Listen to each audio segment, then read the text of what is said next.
Welcome to BW Business World. Today I have with me Mr. Shishir Jaipuria, Chairman of Seth Anandram Jaipuria School and Chairman of FICCI Arise. Thank you, Mr. Shishir Jaipuria, for joining me today. I would like to start by asking you, what was the vision behind creating the Jaipuria Group? Well, to begin with, I would like to inform you that my grandfather, Padma Bhushan Manturam Jaipuria, who was a visionary and a nationalist, decided to start an education institute in Calcutta, and this was in 1945, pre-independence. He always felt that our children should be equipped with the skills, as he was seeing the growth of industry in a big way post-independence. So he started with the Jaipuria College in Calcutta in 1945, and I'm happy to say that presently it has over 5,000 students. Subsequently, my father, Dr. Rajaram Jaipuria, expanded the group activities, and wherever we set up industries, and that is mostly in the state of Uttar Pradesh, everywhere he focused on doing community or societal good. So he opened schools, colleges, preschools in different areas, and the focus was on holistic development of the child, ensuring that you give the best in terms of holistic development as well as the Indian values, traditions and culture. No, that sounds really important, and obviously your group has been around for so long and every generation comes in and adds something new to it. And can you tell me a little bit about what kind of changes, what kind of growth you have witnessed under your own leadership? Well, as I have been actively engaged in the school education for the last 10 or 12 years, and we have seen a lot of transformation taking place, both in terms of Industry 4.0, as a consequence to which education has been also transforming in a big way. So one is that we have grown horizontally as well as vertically. So the number of schools that we have opened have expanded in a big way. We are also going to tier 2 and tier 3 cities wherein we have partner schools. And apart from that, we went into management education so that we can develop children who can directly get careers in the best of institutions and corporates. A new venture that we started just 2 years back was focusing on teachers training, because we felt a dire need of career development of teachers. Our focus has been in the last few years more on digitization, because technology is rapidly progressing, and we felt that each person should be encouraged to adapt themselves to the latest pedagogical interventions that are required, whether it is for the teachers, also for the parents, and more for the students. Absolutely, and we can definitely see that from schools to professional education to training programs and now digitization. Jaipuria Institute is doing quite a lot. Can you tell me a little bit about what plans you have for the future of growth? Like, is there anything else that you have in the works? Well, our growth is more as far as focus on quality is concerned. First of all, we want to ensure that the children should learn the 21st century skill sets that are required, which would mean communication skills, global leadership, creativity, critical thinking, how to collaborate in teams. So these are essential elements, because the future is very unknown. A child who comes to us may be in a pre-primary level or primary level and stays with us for the 10 to 14 years. We do not know what the future will be when he comes out of schools. So we want to give him the skill sets which are required for the next 20 years once he is out of the school. Having said that, we also place a lot of importance to socio-emotional learning, because we have seen so much of tension, so much of anxiety, so much of unpredictability that is happening in the society, that the child should be able to be compassionate, he should be able to be loving, he should be empathetic, he should be caring, and he should have an overall development so that he is able to learn by himself. So these are the areas where we are focused upon as far as the child is concerned. Then as I was mentioning about our vertical expansion, we have also gone into preschools and now thinking of going into undergraduate programs. So we are trying to cover the whole gambit of activities. Another important thing which I would like to mention is that we are now focusing more on the environmental aspect, because environmental conflict and challenges are increasing globally, and we want the child to be sensitive towards climate change, towards environment, and play an active role with that is concerned. And we also believe that for a school it is important that they should look after the whole ecosystem. That means the people who are there are not only the stakeholders, are not only the children, the parents or the teachers or the administration, but the whole ecosystem. So what value we can add for the whole ecosystem so that the school becomes a nodal point for growth and expansion. One last point I would like to add, that we think that as a responsible institution, we should also engage with the government, because ultimately the quality and access are very important, and we feel that some of these schools, whether they are in remote places or rural areas, do not have the right access in terms of technology, and the government is not able to play the role despite their best efforts. So we are also engaging with the governments to be able to do some teacher training programs. For particularly to begin with, we started with the UP government, that we said that we will give you training on ICT to all the teachers free of charge, because we always believe that education also has a social responsibility for large industrial houses, and we wanted to play a major part as far as that is concerned. Yes, and education institutes themselves also have such a huge responsibility, as you just pointed out, and even with the digitization, I'm glad that the first thing you said was quality of education was important, because you all need to prepare them for the next 20 years, and you need to sort of predict what's going to happen in the next 20 years. So you're kind of doing this, you have a lot of work on your shoulders, and you're trying to fill in every gap from primary to higher education. But you're also the chairman of FICCI Arise. Can you tell me a little bit about what kind of impact your group has had under your leadership? Well, FICCI Arise is working under the aegis of FICCI, which is an apex chamber. And Arise is essentially a body which consists of members from the school community, private schools essentially, and we have more than 100 members constituting of 2,000 different schools.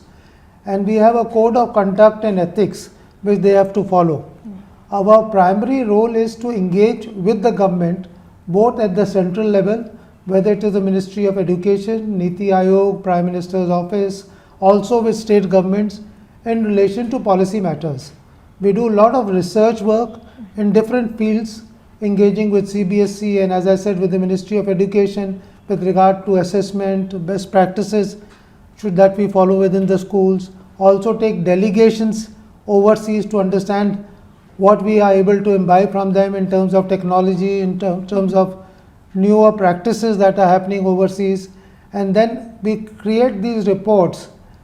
Lately we have brought out a report on liberalization of education.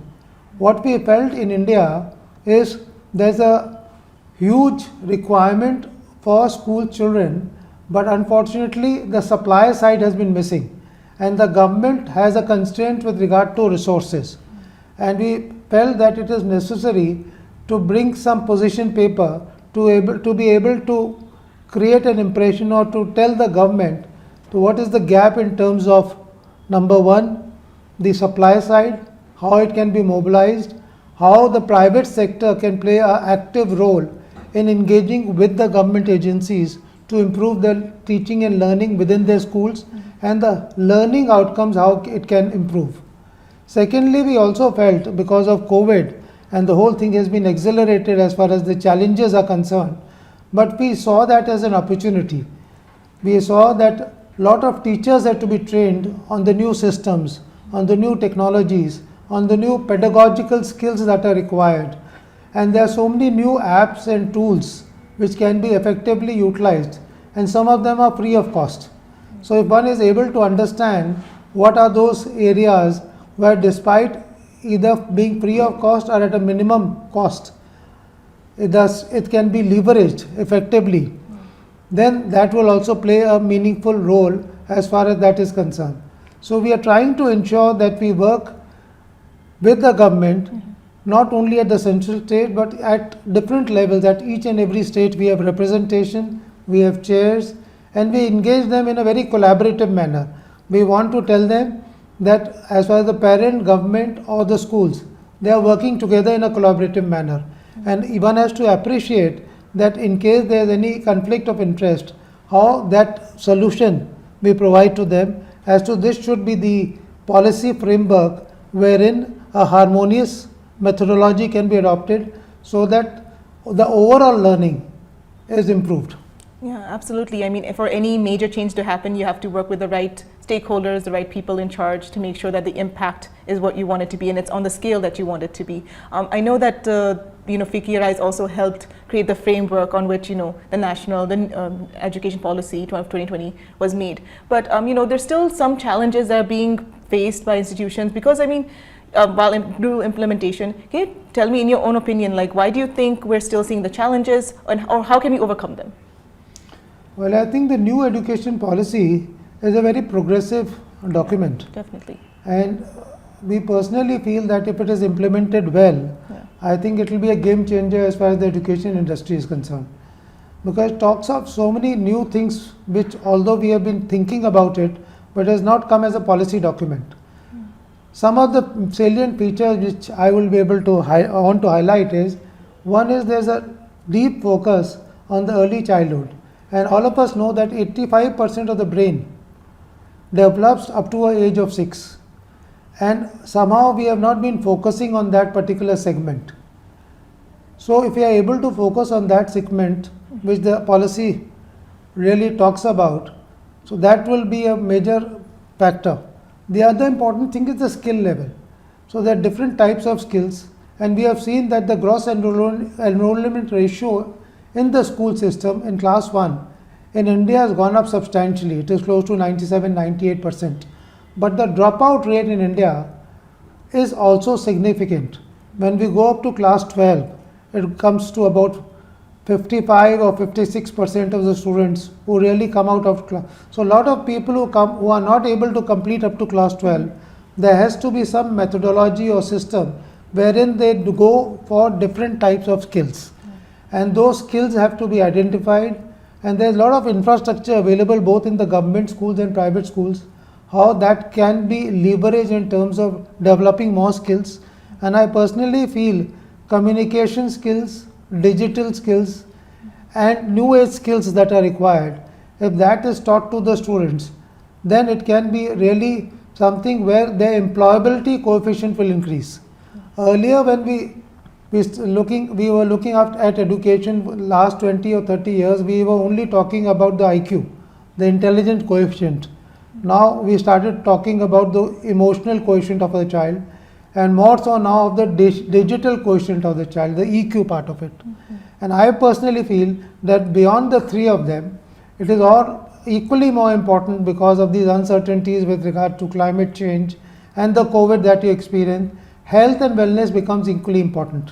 So I would say the HQ part of it is something for which we have in fact made a curriculum for ourselves, and we are implementing within our school system that what one should know about oneself, what is the purpose of education, and if you are not able to stay healthy, your learning will be impacted or affected. And beyond everything else, if a child is happy, then the learning will be much more impactful. So a happy child is something that we are trying to promote. So the type of pedagogy that is required in terms of learning outcomes, in terms of play-based methods, in terms of multifaceted learning, collaboration among teams. So those are certain areas which I think will become equally important. The last thing when we talk about the policy, although there are so many other initiatives that the government has taken as far as the national education policy is concerned, is the effectiveness of the teacher. Because the teacher is the fulcrum. If the teacher is good, if the qualities they have are more in terms of technology, which is an enabler today, then the impact that will create will also be very effective. And the child's assessment becomes important. So the policy talks about the change of assessment patterns. The assessment will be done in class 3 level, 5 level, 8 level, and it will be a continuous assessment rather than assessing the child only in class 10 and 12. So there are a lot of changes in the K-12 education. Also there are a lot of changes in the higher education space, because there again we felt that the interaction with the corporates, there is a slight disconnect, because some institutions are running in isolations, and the connect or the bonding or the new skills that are required for the future are not very well known to the industry, and that collaboration becomes very important.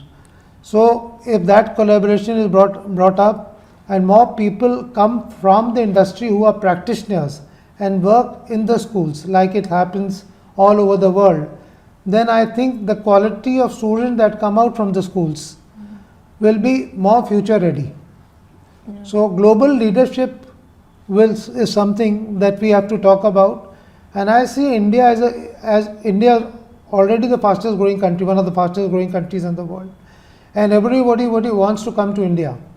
Now if we are able to create the right type of skills amongst the people who can take over the leadership team, so it's not only training the people at the top level, which is the leadership team, but also training and retraining, skilling and unskilling the people at the middle level. Absolutely. And the principals of the senior leadership team should not only focus on the overall administration, the main focus should be on academics, and the day-to-day administration should be left to the people who are in the administrative team.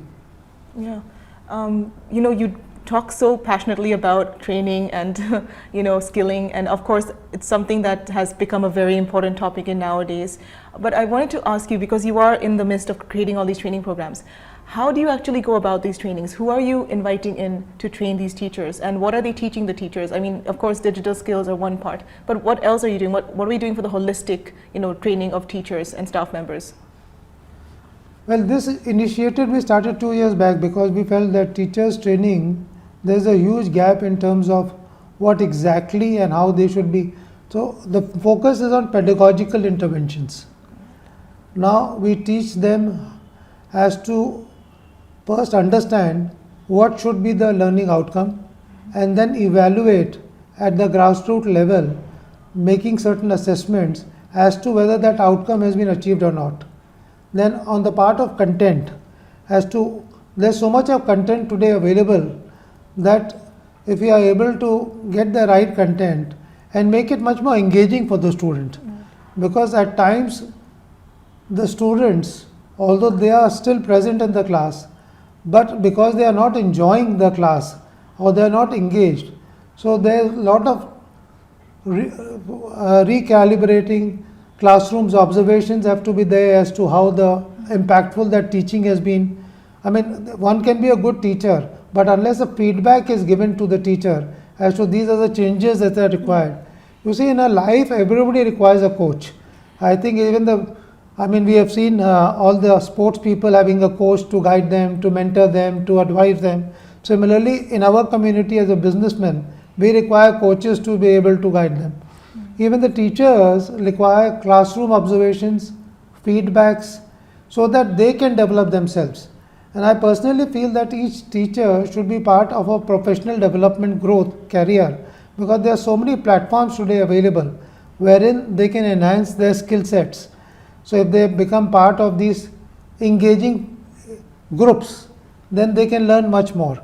So this gives a lot of time to reflect, to be able to do something more creative and engage the students in a much more participative manner. And what would you say are the biggest challenges you have every time you try to implement these new types of programs? Like, are people ready to come on board? Because I can imagine it's an additional workload for teachers too, to have to teach all day and work with the students, and then also come back and engage in these kinds of programs.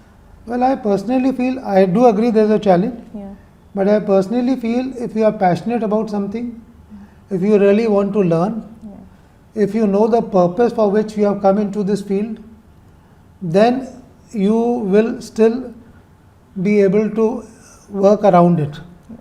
Because one has to take a challenge.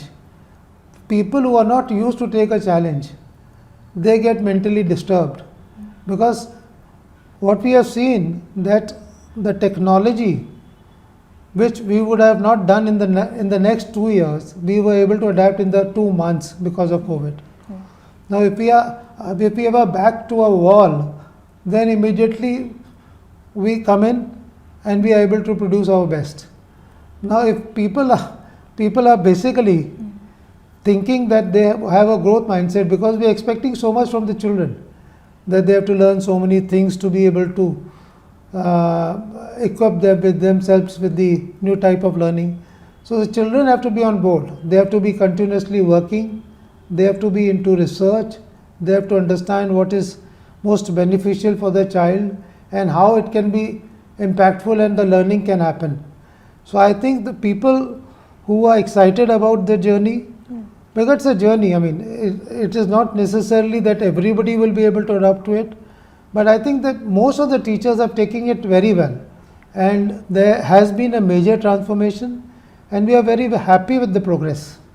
Oh, that's really good to hear, and I'm glad it's going well for you, and I hope it continues to be that way. And you've obviously been in the education industry for an incredibly long time. What would be, in your opinion, the need of the hour for the education industry right now? Well, couple of things. As I was talking, what we are trying to do is that even at the school level, we are trying to collaborate with industrial partners, because we want that the students, as I mentioned, skills will become important.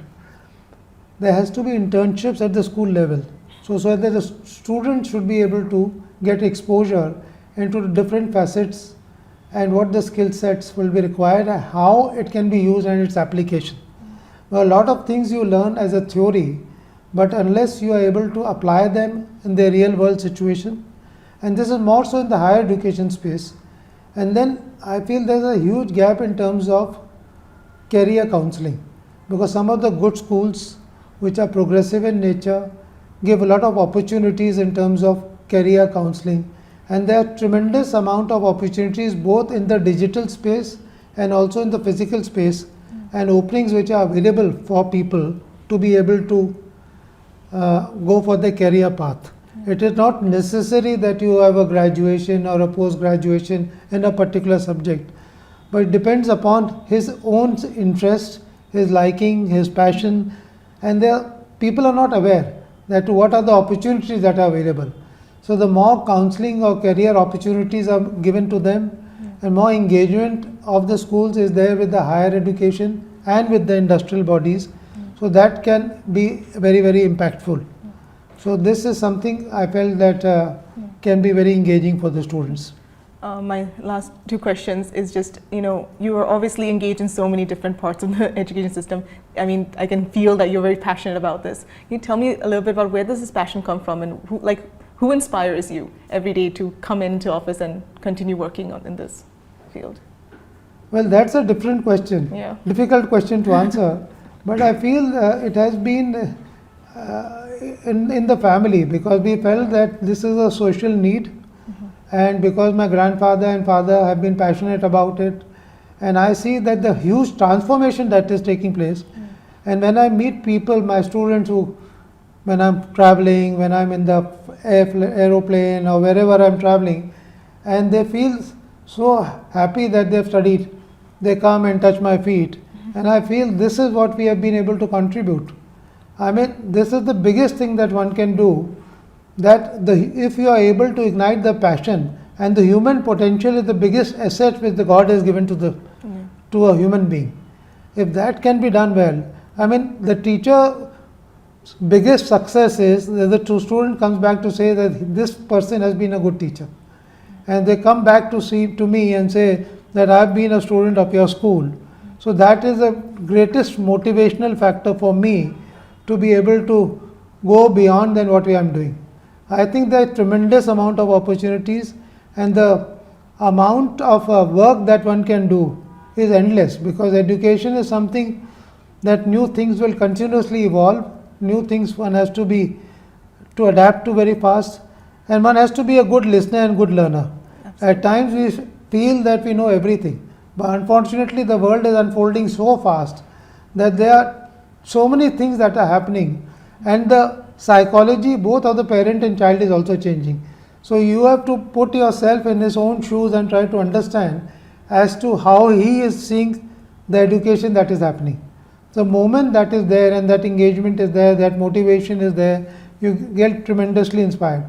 I think although I have business work also, but I think the maximum amount of happiness that is brought to me is when I come here to the school to work with the small children, to talk to the teachers, see them happy. At times I have to push them also, but that is the part of the story. Yeah. But without pushing, nothing happens. No, absolutely. And this my last question is on the similar lines. What is your philosophy, your personal philosophy on education? Well, I want to see the children to be happy. Having said that, they should have rigor. They should be able to learn by themselves. We teach them enough because teaching will never stop. We would like that they should be motivated to learn by themselves. And I see that happening because children themselves are learning so much today that at times they challenge the teachers. And it is good because ultimately flipped classrooms or the flipped learning that is happening, the teachers become a facilitator or an enabler. That will be the best time to come. When in a corporate, when somebody says that whom do you want to hire? I said I want to hire a person who makes me redundant. So I want to hire the best of people in the teaching community who make me redundant. So they have to be empowered, they have to be enthused, they have to be excited about their work. And I think if we are able to inculcate that amongst the children and we provide them the right skills to be able to learn for themselves, because today a person who is getting into a job market will have to change 5 or 6 types of jobs in his lifetime. And what we are seeing is the lifespan of people is increasing. It used to be at the time of independence maybe 45, 46. Now we have already in India close to 72. And this will, because of the digital, physical and medical facilities all coming together, that transformation is happening. And I think it is a fascinating time for India. Everybody all over the world wants to come, whether it's for industry, whether it is for education. And I have no doubt if we have our act correctly, we can again become the wish guru of the world. Something that our country wants. They've been talking about it. The new education policy has been having that vision. And I think if we miss the bus this time, then it will be a very unfortunate position. But I'm very optimistic about it, having said that. No, thank you so much for your optimism and for all the your knowledge that you shared with us. I mean, it's been a really great discussion hearing about, continuous learning, continuous skilling, and having a passion for education and passion for being better and continuously, improving yourself and your own skills and contributing to society and working in collaboration with all stakeholders. Thank you so much, Mr. Jaipuria, for joining me today and joining us here on BW Business World. Thank you. Thank you.